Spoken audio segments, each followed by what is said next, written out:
असं वाटतं की तुम्ही हे आज जे रोज एक प्रकरण येते रोज काय तासाला यायला पाहिजे ना. म्हणजे महाराष्ट्रामध्ये प्रत्येक पोलीस स्टेशनला किती अशा प्रकारचे गुन्हे दाखल होत आहेत.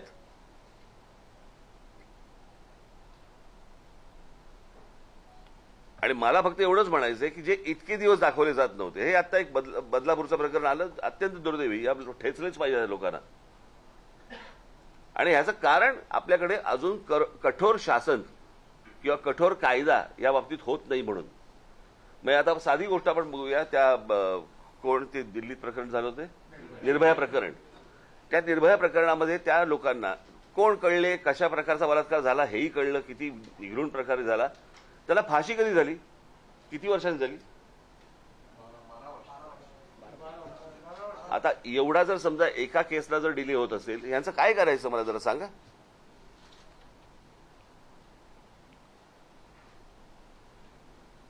प्रश्न असा आहे ना की ह्या सगळ्या गोष्टी जे आज बंद पुकारला होता ना ज्यांनी, त्यांच्याही काळात आहेत, बरोबर की नाही. आणि आजही आहेत.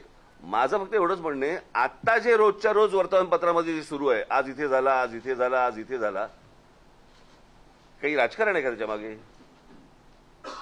येणाऱ्या निवडणुका आहेत का त्याच्या मागे? आपल्याला विषय काय संपवायचा आहे, ही गोष्ट होता कामा नये महाराष्ट्रामध्ये. ह्या विषय आपला महत्वाचा आहे ना.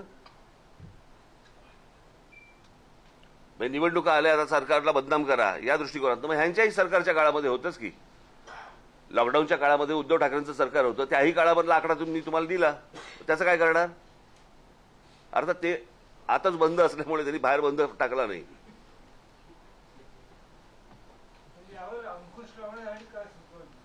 काही सरकारला कायदा करायला लागेल त्याबद्दलचा.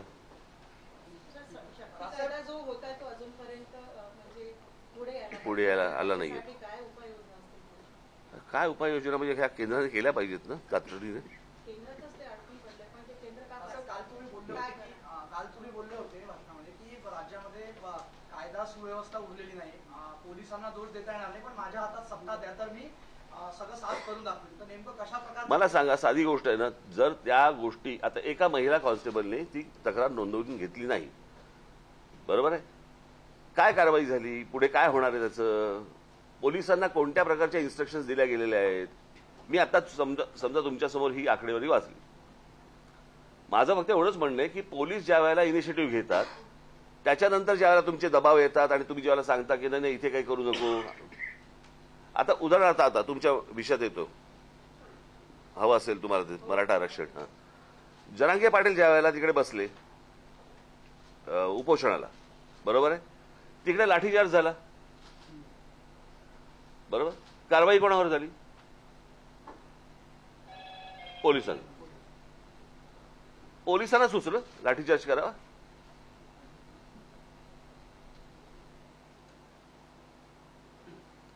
पोलीस म्हणतात मरू देत, आम्ही इनिशिएटिव्ह घेतल्यावर जर समजा आमच्या चांगलं येणार असेल प्रकरण. एखादी गोष्ट केल्यानंतर पोलिसांनी ज्यावेळेला एखादी गोष्ट केली बाबा तिथे, तर त्याच्यानंतर ते सरकार त्यांच्या मागे खंबीरपणे उभं राहिलं पाहिजे. मी तुम्हाला एक उदाहरण म्हणून सांगतो, थोडा वेळ आहे ना तुम्हाला. मी एकदा लंडनला गेलो असताना मी विमानतळावरती लँड झालो आणि माझ्या मोबाईलवरती सतत माझ्या पत्नीचे मेसेज यायला लागले, कॉल मी अर्जंट, कॉल मी अर्जंट. मला कळलं नाही.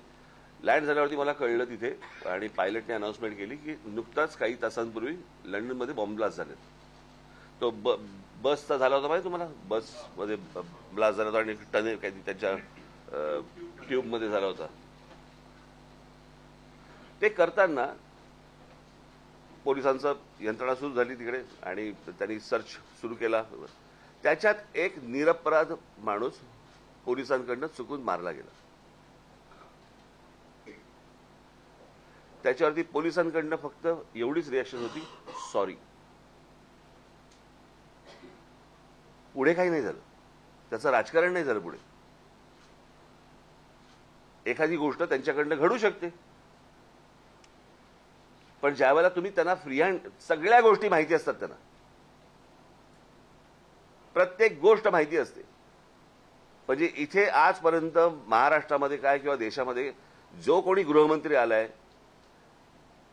त्याला शून्य माहिती असते कुठे काय चाललंय आणि कुठे काय होतंय ते. पण पोलिसांना या सगळ्या गोष्टी माहिती असतात. सरकारने इनिशिएटिव्ह घेऊन जर समजा त्यांना पुढे सांगितलं की करा, म्हणजे तुम्ही जे मगाशी म्हटलात ना माझ्या बाबतीत, करा सांगितलं, साफ करून ठेवतील सगळं. इतकी म्हणजे मुंबई महाराष्ट्र पोलिसांमध्ये ताकद आहे. आपण त्यांना जर समजा त्यांच्या पायात बेड्या घातल्या आणि सांगितलं की आता धावा म्हणून, कसे धावतील? सध्याच्या सरकारमध्ये ते होत आहे. सध्या कशाला पाहिजे? गेल्या सगळ्याच सरकारांमध्ये झालं ना ते. बोला कोणाचं काय करायचं? हे घेऊन बसल्यात ते आपल्या. काय करायचं त्यांचं? काय करायचं त्यांचं?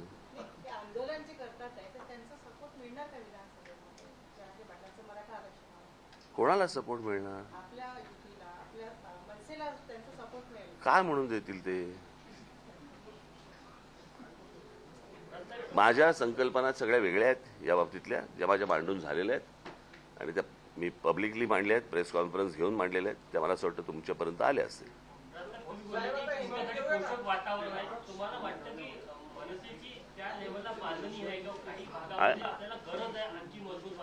आहेच ना, सगळेच जण हळूहळू पसरतात. अनेक भागांमध्ये महाराष्ट्रात नाही रे बाबा, मला हिंदी माझं अरे नाही रे बाबा नको. फ्री वाटपचं राजकारण तुम्ही करत नाही. मागच्या वेळी तुम्ही नागपूरला तुम्ही म्हटलं की फ्री वीज फ्री आहे ते तुम्हाला पटत नाही, कमी दरात द्या पण फ्री नको द्या तुम्ही म्हटलं.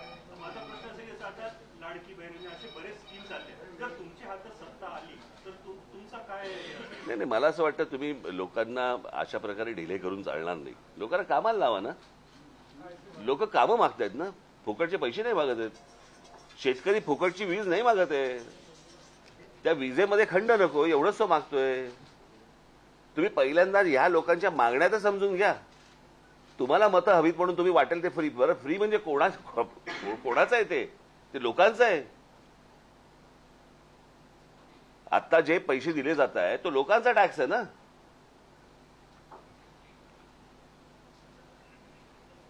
असं कसं करून चालेल तुम्हाला? मी त्या दिवशी म्हटलं ना की महाराष्ट्रामध्ये असंख्य जॉब्स आहेत, महाराष्ट्राच्या शहरांमध्ये आहेत, असंख्य जॉब्स आहेत. महाराष्ट्रातली पोरं करू इच्छितात, त्यांच्यापर्यंत पोहोचत नाही. बाहेरच्या राज्यात कळतं की आमच्याकडे टॅक्सी आणि रिक्षांची परवाने दिली जात आहेत आणि महाराष्ट्रात कळत नाही. ही कुठची पद्धत? फायनान्शियली धोकादायक आहे महाराष्ट्रासाठी. म्हणजे ते कोणाहीसाठी धोकादायक आहे ते. लाडकी बहीण जी आली ते मध्य प्रदेशचं मॉडेल डोळ्यात पुढे ठेवून आली आहे. तिथे यश मिळालं तर त्या धर्तीवर इथे पण मिळेल असं हायपोथेसिस केलं जात आहे. नाही ते बघा, त्या सगळ्या गोष्टींचं त्याला एकच कारण नसतं. मध्य प्रदेशामध्ये यश मिळालं काय फक्त त्या लाडक्या बहिणी योजनेमुळे नसेल मिळालं. त्याला अनेक कारणं असतील, अनेक विविध कारणं असतील त्याला, ती पण तपासली पाहिजेत ना.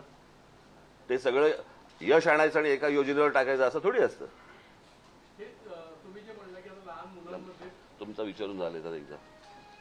महाराष्ट्रामध्ये युती शासन गेल्यानंतर विलासराव देशमुख ज्यावेळेस पहिल्यांदा मुख्यमंत्री झाले होते त्या निवडणुकीच्या आधी त्यांनी मोफत विजेचं खिरापत वाटली होती आणि त्याचा परिणाम असा झाला की महाराष्ट्र जवळपास 7 ते 8 वर्ष लॉकडाऊनच्या लोड शेडिंगच्या याच्यात गुरफटला होता. आता ही जे 1500 रुपये लाडक्या नाही, पण मला असं वाटतंय की आता हा पहिला महिना जाईल, कळलं का? दुसरा महिना एखादा कदाचित जाईल. पैसे कुठे सरकारकडे? त्याच्यामध्ये अजितदादांनी पण सांगितलं नाही का, निवडून दिला तरच पुढचा. तसं होणार नाही. ते किती तुम्ही पैसे सरकारकडे पैसे पाहिजेत ना. सही करून निघालो कशावरती? पहिल्या हप्त्याची असेल.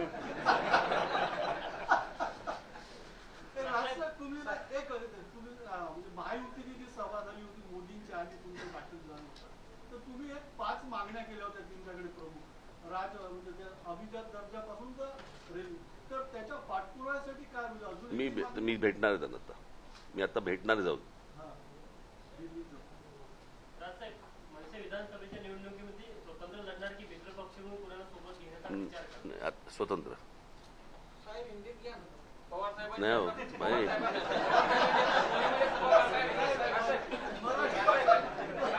पवार साहेबांनी पुण्यात जो सभा पार पाडली, त्यांनी कार्यकर्त्यांसोबत त्या ठिकाणी शपथ घेतली, आम्ही या राज्यामध्ये अत्याचार ते खपवून घेणार नाही. कशाचे या राज्यामध्ये अत्याचार खपवून घेणार नाही अशी कार्यकर्त्यांसोबत त्यांनी शपथ घेणार. शरद पवार साहेब अत्याचार कसले अत्याचार महिलांवर होतात अशा पद्धतीने. तुमच्या हातात ज्यावेळेला सरकार येतं त्यावेळेला ह्या गोष्टी करा ना. असल्या शब्दा कसल्या घेत आहे.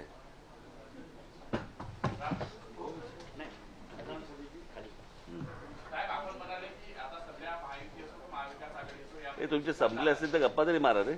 प्रश्न हा चिखल झालाय म्हटलं, पण त्या चिखलातून बाहेर पडून जर काही उमेदवार आले ते आपल्या पक्षाकडे आले तर आपण त्यांना संधी देणार आहोत. इच्छा आहे नाही, माझी नाही. हा, मग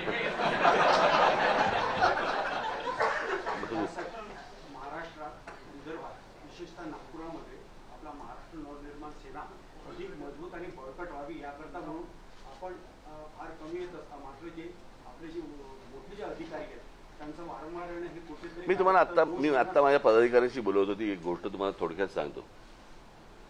साधारणपणे 1925 साली RSSची स्थापना झाली, बरोबर. 52 साली जनसंघ स्थापन झाला. परंतु या विदर्भामध्ये किंवा बाकी महाराष्ट्रामध्ये अख्ख्या काँग्रेस एक काँग्रेसच होती ना. नागपुरात हेडक्वार्टर आहे. त्या नागपुरामध्ये भारतीय जनता पक्षाला जम बसवायला किती वर्ष गेली हो.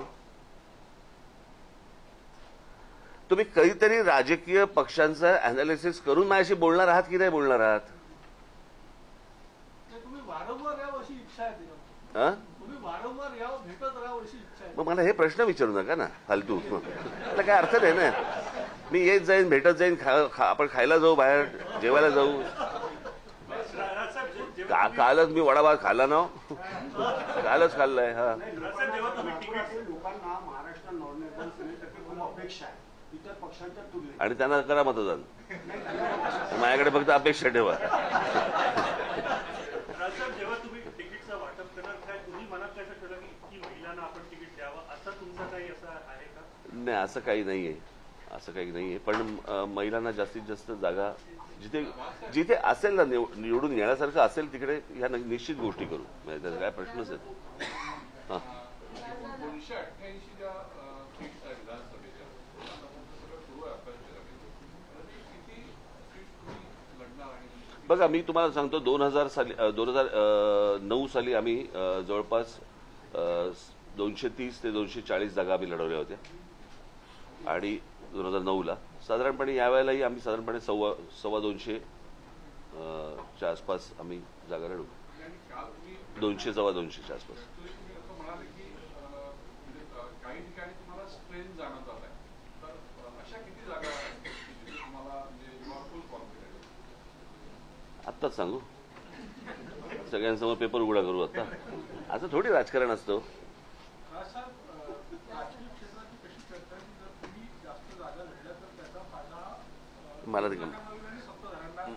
मला काही देणं घेणं नाही त्या गोष्टींची.